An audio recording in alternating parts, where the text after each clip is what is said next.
All right, Jerome, welcome to Creator Support. Tell us about what you make and what your problem is.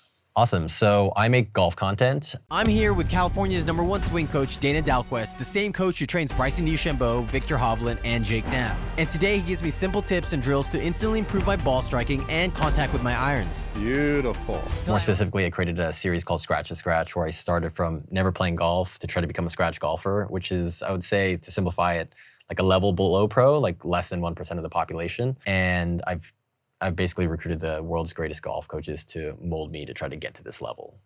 The problem I have right now is about 2 months ago, I pretty much pivoted and restructured everything on my channel.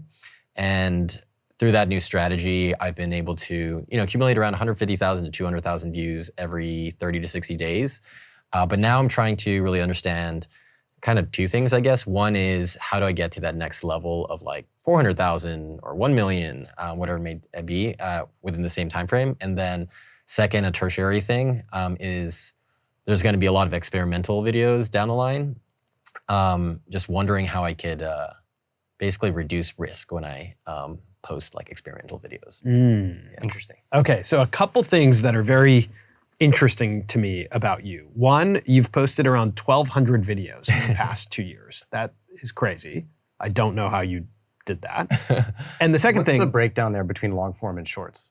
So I would say, man, that's a good question. But the first 136 days, I posted 136 long form videos. That's about an hour long. My past was, before YouTube, was machine learning and data science. Okay. And my whole methodology is aggregate as much data as humanly possible and make it a large enough sample size so that you can create long-term decisions from it.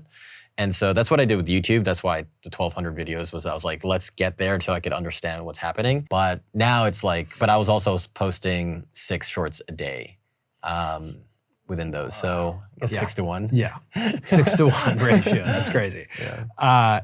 And the second thing that I find really interesting is that when you submitted for Creator Support, it was about 6 months ago, and you have exponentially grown the channel since then. At that time, I think you were averaging like 20 to 40,000 views a video, or kind of, maybe 35,000 views a video. Now you've jumped to the 150, 200,000. So I want to ask you a question of like, why are you unsatisfied with 100 to 200,000 views? What is the purpose for growth? I think that's just kind of my personality trait, for the better or the worse. Similar to like golf, I feel like once I hit scratch, I'm gonna try to be an actual pro. I don't know, something like that. And so— You're really gonna try and go pro? I don't know, we'll see. I just feel like I'm gonna— I mean, that's a really interesting story. I think if that's really happening, you should lean on that, but go ahead. But also, I think the quantitative piece of success actually leads into like, I think the more interesting part of success, which is the qualitative piece. And if I could share a small anecdote. Yeah, please. But I was 6 to 7 months in. I was in San Diego and I was waiting for my coach to start our lesson and hitting up a couple balls on the range, random Tuesday. And then I'm walking up to his tent and I'm getting ready.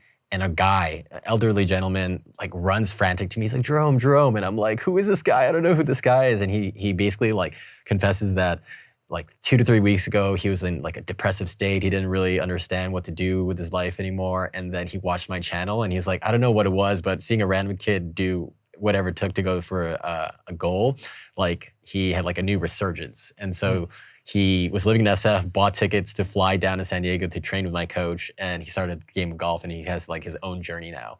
And so I was like, whoa, that's crazy. And you never really realize that when you start a channel.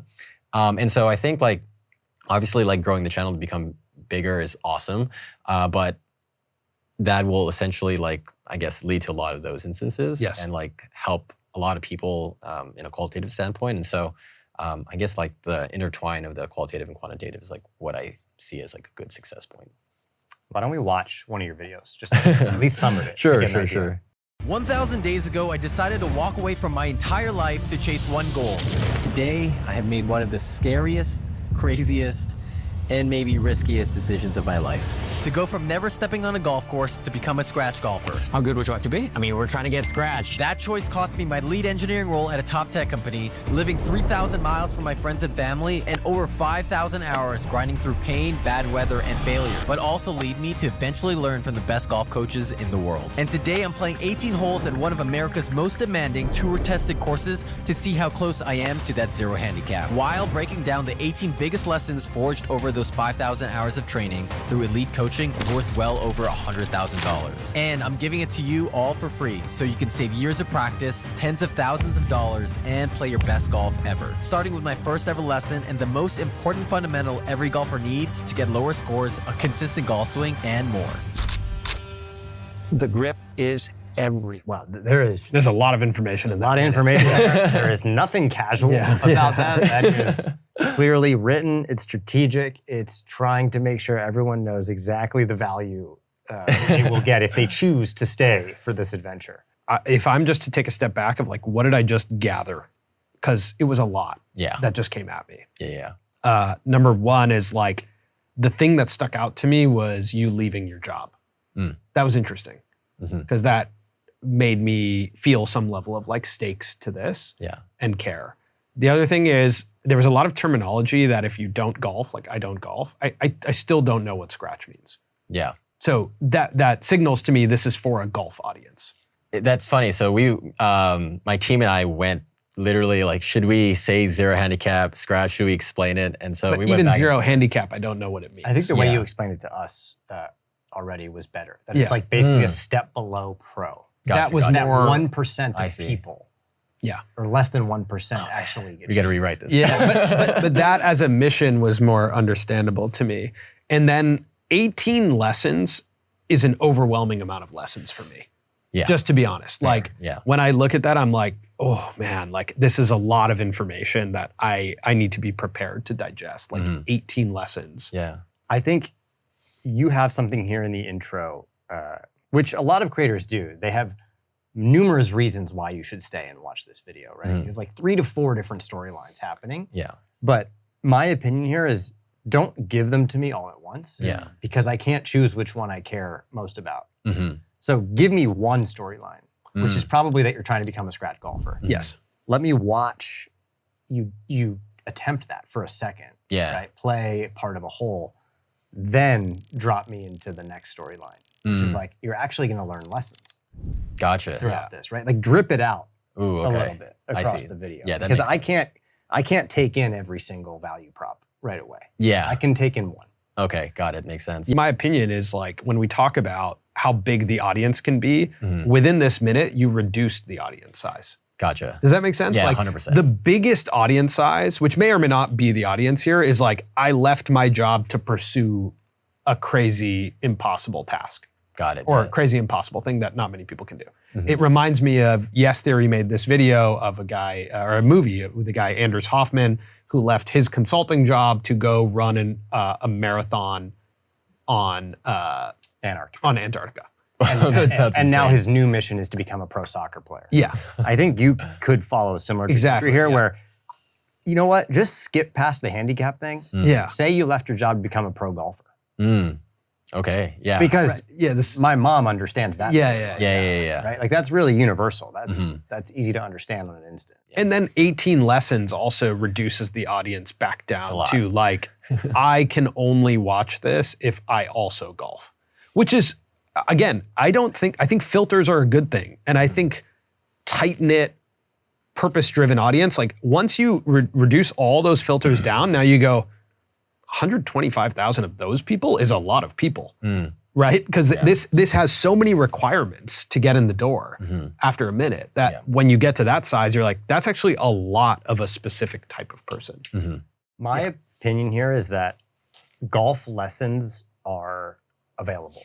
They're super abundant. Yeah. Like learning about how to be a better golfer is everywhere. I think what's missing from that intro is your relationship to those lessons. Like your perspective on what some of the experts are saying. Like what's the everyday golfer or the aspiring golfer's perspective? Because that's what's going to be more of a long-term strategy. Of people who come back for your perspective on something, not being Oh, able I to see, I see. sustainably continue to bring experts onto your channel to talk about golf lessons, let alone 18 at a time. Yeah, the 18 Yeah. was intense. The one thing I do want to mention though is the value add for my channel is no one can really take these lessons just because they're like the best golf coaches in the entire world. And so what I really wanted to do, I think one of your initial questions is goals is like to democratize that to the general public. The ideal scenario is you are very self-reliant on YouTube, meaning people are coming because you're the expert or you're the personality. Gotcha. I think one thing that could be interesting is to communicate like a list of the experts you're trying to work with and knock them off in each video so that I'm a part of a broader mission. Yeah. It's like, oh, I'm trying to work with the 100 biggest golf coaches or whatever it is. And like build up some of these coaches almost in a way that like Ryan Trahan makes big characters out of everyday people. Yeah. I think that's kind of a fun way for me also as a non-golfer to understand what's going on here is like, this one golf instructor is like the holy grail. Yeah. Like, who's the one that is impossible for you to get? And so when you get it, I feel like this triumphant moment. As Every an audience. episode, you ask the current instructor, like, "Hey, do you know this guy?" How do I get to him? Like, So like a side story within a story. Yeah. That's cool. so this is a worksheet that I think is helpful to look at, which is like identifying why people watch, right? And like, I think getting to that why people watch is really great. So it's identifying like, who are the audience groups, right, who watch me? So is it like, serious golfers? Is it casual golfers? Is it people unhappy in their jobs? Yeah. Like you write down these identities and you write down the emotion you want them to feel. Okay. Right? So like what does someone feel when they watch your video? They feel like they can play a better round of golf. Maybe they feel like, again, what you just described, that interaction you had is a great one. Yeah. They feel inspired. And then the action is like, okay, to go pursue their own dreams or to go play golf. That this exercise helps shape titles and thumbnails. Because then you look at the title and thumbnail and you go like, is this doing what I'm saying it's doing or not, right? Because that's the first filter of an identity group and an emotion, right? So again, like 7 hard lessons golf taught me about life is a very different video than can I get my hand? I don't even remember what the video was, the handicap video. I forgot too. Those are different identity groups and different emotions and different inspiration points to go take an action. Gotcha. Yeah, the emotion piece I actually never thought of, but yeah, I think this would be good. Yeah. So I think like for your team, do this exercise for the channel. Start doing it for different videos of like, okay, when we watch the first minute, what's the emotional promise? It truly helps you make every decision. Yeah. From the title, the thumbnail, every edit, leaving something in versus taking it out. It's like, does this serve the goal here? Yeah. That's awesome. Okay. Yeah, I'll definitely do that. Yeah. I want to watch one of your upcoming videos. Oh, okay. Because you go to Paris, which is like that's a big investment, a big trip. Yeah. What part of this process is most fun for you? Is it the playing golf or is it the making videos?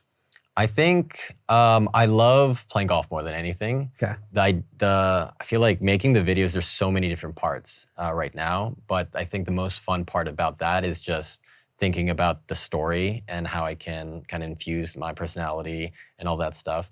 The one thing I don't like too much right now about it is like I edit I don't edit, so I like critique and like make comments on every single thing. Like you'll see in this frame, I like I made like 300 different comments. Riddled with it took me like 6 hours. Oh my God. And so I do this for every video right now, and so that's something I'd love to. Oh, dude, you are deep. I mean, you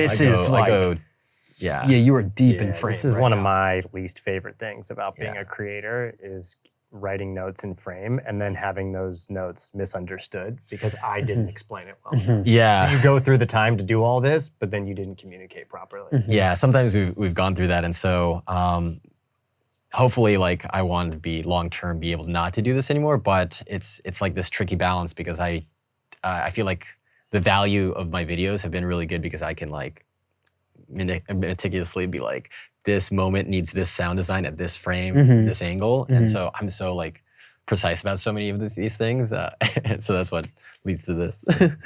Okay, let's just watch at least the beginning of this. Oh, by the way, this is a draft. That's fine. Yeah, of course. Yeah, This is a vulnerable thing to do. This I'm part's here crazy. in Paris in one of the most prestigious golf courses in the entire world, where champions and royalty once teed off, and the recent host to the French Open. And today I'm here with one of the best pros in all of Europe in order to see if we could break 60 together. And so with that, let's go. All right, guys, first hole here. How do you pronounce the... Sanon-la-Bretèche. That's what I say that again.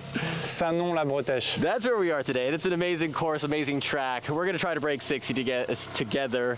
Par 4 to start it off. I'm gonna probably start it off all the time to give him a little anchor, make him to read putts, but it's a good day here in Paris and we'll get after it. Let's go. Let's have some fun. Yeah, let's do it. Let's do it. I've had a right miss for the longest time, so we'll see if that comes out today.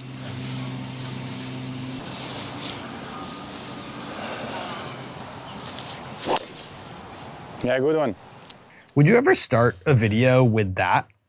Like video opens, you're taking a deep breath, you hit, it pauses here, and VO kicks in? You're like, let me explain where I am. So that's actually a thing that I've been battling because I mean, you've seen the hooks that I've had. And that right now, for this one, we're going to have a similar hook. Okay. Because I'm like, Yeah. I don't know if this gets into it or it's Yeah. too engaging. And so, and then I'm just like at this point where like, do I risk it to like do something like this? And I guess that's Like a slower intro, you mean? slower intro. Yeah. Yeah. It's very easy, and I would say we're like this too. It's very easy to teach because you understand the value exchange between you and the audience. You're like, okay, I'm gonna teach because if I teach you, you're here for a reason. You get value from sitting here, and I know you won't leave because you're here to learn. And it is scary to be like, my story is why you're here. But I actually think you have an interesting story that you're not bringing us into. Got it. I think you should think about when you're going to show yourself coming up to a tee and you're about to hit. If no one knows anything about you, do they care at all where that ball goes? Yeah, that's a good point, I guess. No, Yeah, no. right? Yeah. But if you take some steps back Yeah. and they understand your motives and your why and everything that led up to you, everything you risked to take that shot, then all of a sudden you get to the tee and everyone's like, oh man, I hope he like hits a good shot. Because there's a lot more on the line than I realized. Yeah. And I think if you look at what has happened in the golf world on YouTube, because we have to acknowledge, like, this has been an explosive category. Channels like Bryson DeChambeau, Good Golf, early days, Brian Bros. You know, like the golf has been, Let alone all the offshoots of good golf. yeah, all the offshoots of all the individuals have started their own channels. Like, it is a massive community, but it's become big because of the connection to the personalities. Yeah. The I don't even know what you call it, the gameplay, or like just watching golf. You can watch in a lot of places, but it's like a decentralized sitcom where everyone is connecting to their own character that they want to connect with. And so the reason I bring that up is, like, you know, even when we went golfing with Good, Bubby, one of the cast members, like, he has a video on his channel about dealing with Tourette's. I saw that. Yeah, it's about an hour long. Yeah. Yeah. One 800,000 camera. views. Yeah. Yeah. Insane. And now when you watch Bubby play, when you know his history with Tourette's and becoming sober and all that, when he hits the ball, it feels different.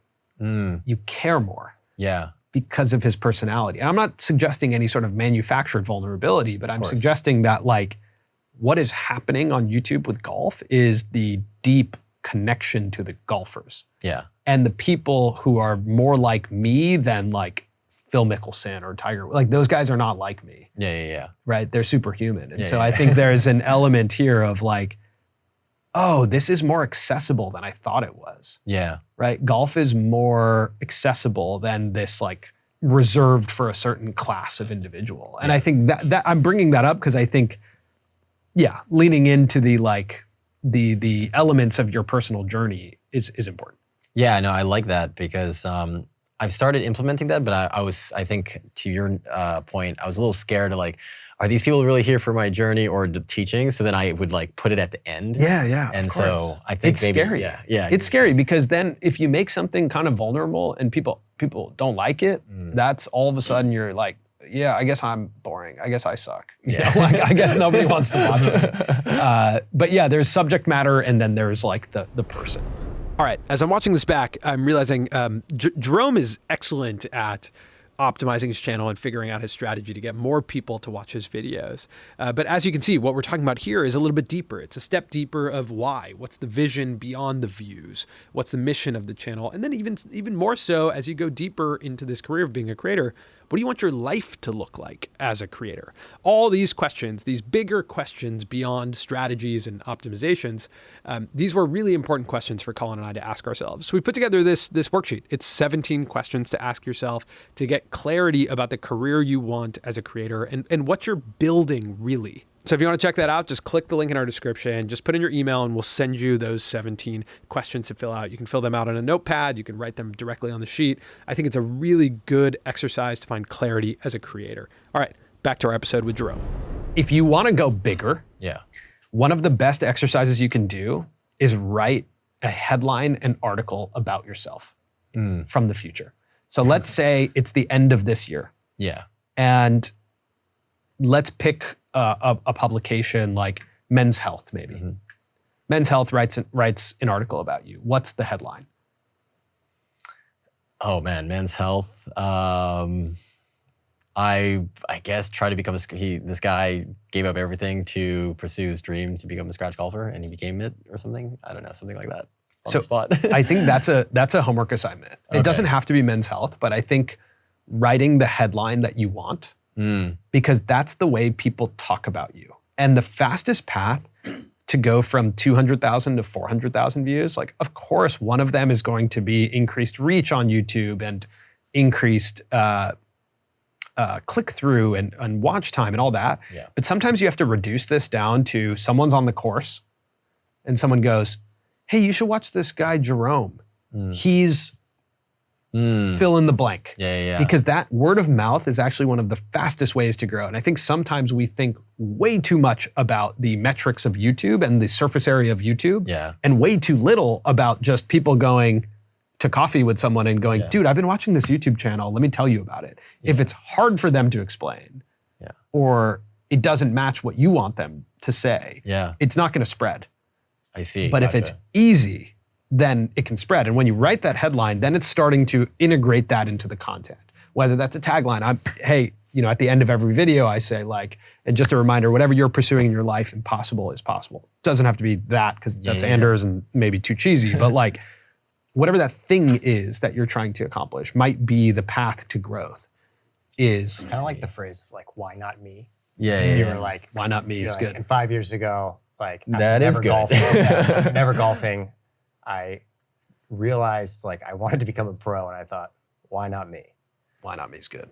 The reason why that's like so I think big, because first of all, that like I think throughout my entire life they're like always doubting for me to get to certain places, and then I like break the barrier. And so like I think this is another reason I love this game, because it's so hard. It's like, man, like I just want to break this barrier. And then like that short anecdote that I mentioned, that was like my favorite moment in the 2.5 years, because and so that could also just kind of be the stem to the story you guys are saying, or like the tagline. Why not me is really good. Oh man, that might be crazy. Write it down, write it down. That's awesome. That's cool. There's two elements here if you're a creator watching who's like, I want to go from 20,000 to 100,000, where some part of it, even in your journey, is just time. It's just like, you gotta make the videos, you gotta invest the time. And I would guess if you don't take anything what we said, like you just literally go like, okay, that was cool, and I'll keep making my videos, based on your personality, you'll be at 400 to 600,000 views at this time next year, no question. Maybe more. Because you're just going to try and get a little bit better, The question that I would push you, because like I think the data will show that you will grow, is the more qualitative side of like, does my brand grow? Do I become a household name? Yeah. That I think matters a lot, because that your business will grow, your impact will grow if you have a thing. If you have this phrase of why not me, or if people know what you stand for, whether you get 300 or 600,000 views, Yeah. you will still feel like people know what you stand for. Yeah, that's why I kind of like Kelly Wakasa's things. Like, Yes, do what do what excites. excites. I was Yeah. like, that's pretty cool. That's cool. yeah. Did you just think of why not me? Did you? That's wild. just That's thinking. that's a great one. Yeah, that's a really cool one. No, but Yeah. just the one thing is funny because like that's kind of been like I've always just thought about the quantitative and like metrics and like logistics, but I think the qualitative things that you guys just mentioned, I didn't really understand like what is the best way to implement it, and I think the things that you guys said is like huge. Okay. Cool, man. I'm Cool, excited man. to follow. Yeah. Thanks so much for all this, man. This was insane. I thought, I've watched you guys for so long, and so I was like, oh, man, I hope I get some value. And this was next level. I might just end the Paris video with why not me? I'm not gonna lie. Yeah, why not me is really good. I like that. I love it. So I would say takeaways from me is have a big channel mission, but also like I want more of your personal story. I want to feel your personality, your vulnerability, your experience through these videos. Of course, I'm here for the lessons, but Yeah. I'm here for you. Awesome. Make sure that not anyone can just give these lessons, Got it. right? Yeah. If they're standing there. So. Awesome. Thanks so much, guys. I appreciate it. Thank you, Jerome. Hope you guys like this video. If you want to watch more creator support, it's on the screen right now. All right, see ya.